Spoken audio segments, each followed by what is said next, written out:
Hi everyone, welcome to digital GK classes. तो आप सभी को कुछ अपडेट देना है, चाहे वो सीटेट जनवरी हो और कल आपको पता ही है NIOS डीलेट के बारे में जब से इन्फॉर्मेशन निकल कर आई है कि NIOS को अमान्य कर दिया गया है सुप्रीम कोर्ट के द्वारा।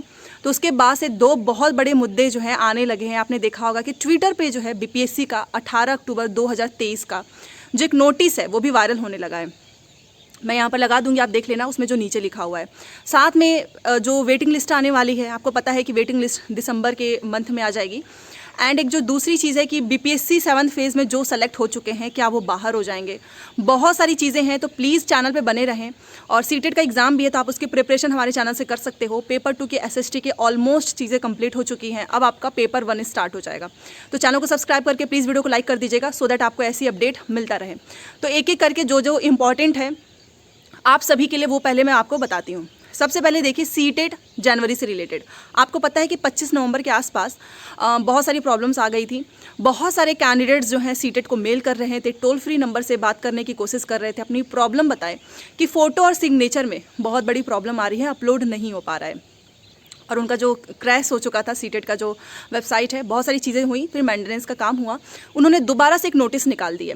तो प्लीज़ अपने दोस्तों के साथ ज़रूर शेयर करें कि डेट जो है इन्होंने एक बार और एक्सटेंड कर दिया। एक आपका 27 नवंबर तक हुआ था, अब इसको दोबारा इन्होंने एक्सटेंड किया है 1/12/2023, मतलब 1 दिसंबर तक। तो जितने लोगों ने भी नहीं रजिस्ट्रेशन किया, आप रजिस्ट्रेशन कर सकते हो, क्योंकि बीच में बहुत सारी प्रॉब्लम्स आ रही थी। एंड अगर आपके फॉर्म में किसी भी तरीके की मिस्टेक है, आप उसको भी करेक्ट कर सकते हो। ठीक है, करेक्शन का भी विंडो ओपन हो चुका है।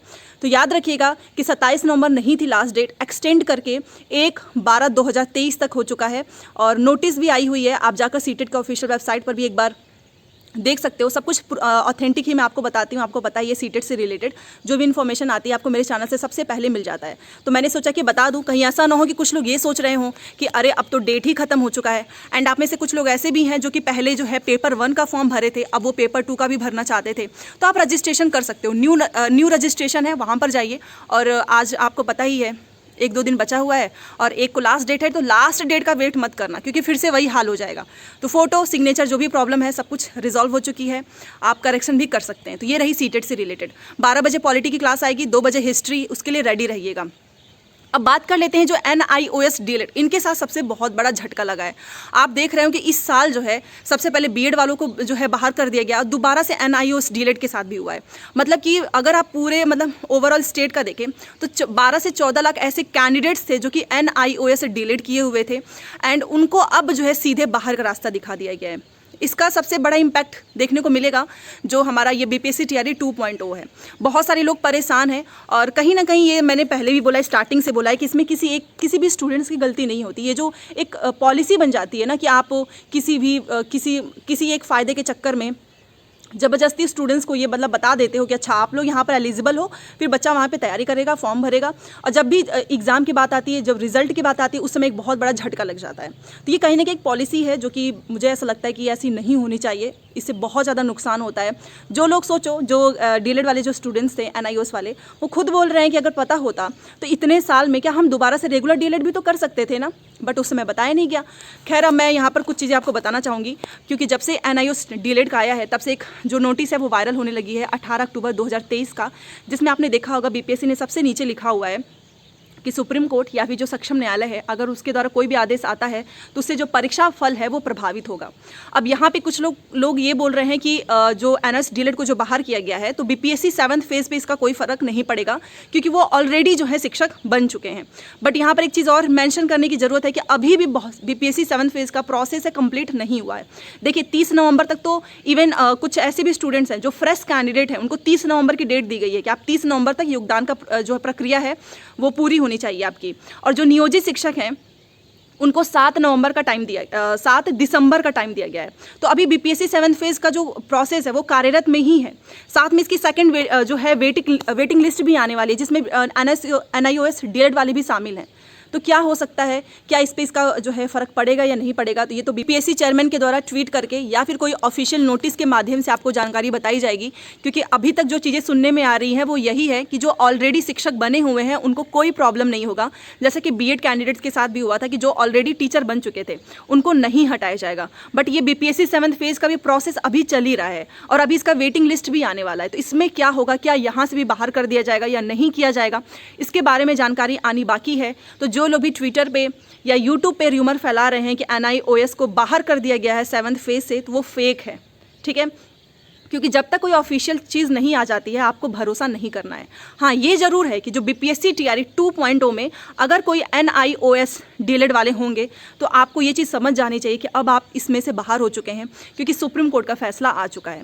तो ये रियलिटी है जो मैं आपको बताना चाहूँगी, बीपीएससी TRE 2.0 हो या फिर 3.0।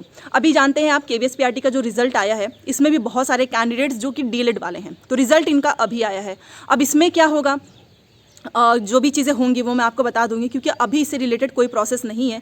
अब इनकी ज्वाइनिंग के प्रोसेस स्टार्ट हो जाएंगी, इस बीच में कोई भी नोटिस आएगा तो मैं आपको बताऊंगी।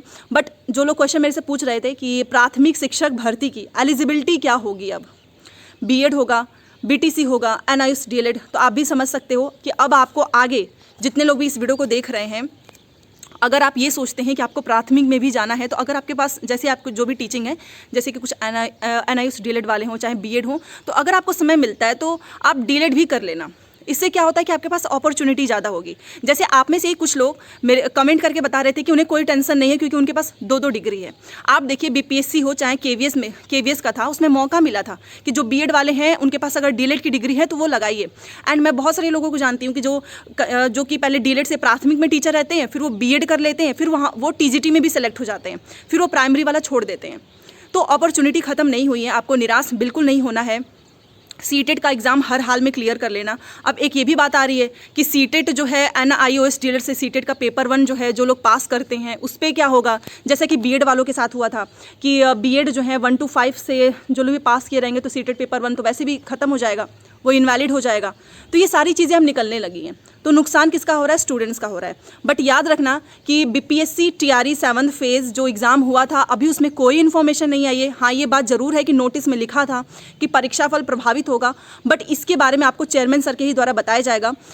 TRE जो 2.0 है जो अभी चल रही है इस पर ज़रूर इम्पैक्ट पड़ेगा। NIOS DLED में भी यहाँ से में भी क्या मतलब बाहर ही हो जाएंगे, क्योंकि ऑफिशियल नोटिस आई चुकी है सुप्रीम कोर्ट का, आपने देखा ही होगा। एंड आने वाला भी जो एग्ज़ाम है वो भी।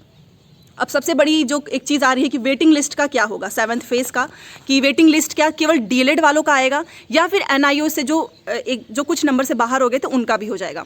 तो ये सारी चीज़ें अभी जो है बहुत तेज़ी से फैल रही हैं और मुझे ऐसा लगता है कि चेयरमैन सर या फिर जो BPSC के द्वारा जो है एक ऑफिशियल नोटिस आ जाएगी कि क्या होगा, वेटिंग लिस्ट में किसका हो सकता है या फिर 7th फेज़, तो इससे रिलेटेड जो भी डाउट्स हैं वो सारे क्लियर हो जाएंगे। बट फिलहाल के लिए आप इतना याद रखो कि आप 7th फेज़ से बाहर नहीं हैं, NIOS DLED वाले, ठीक है। तो अगर आप फ्यूचर में टीचर बनना चाहते हो प्राथमिक का तो इतना याद रखो, ये पॉलिसी इन सारे चक्कर में मत पड़ना। अगर आप टीचर बनना चाहते हैं प्राइमरी के तो सिंपल सी बात है, आप DLED कर लीजिएगा। एंड अगर आप हायर एजुकेशन में जाना चाहते हैं देन आप BEd कर लीजिएगा, ठीक है। तो ये 2 चीज़ें मन में रखना।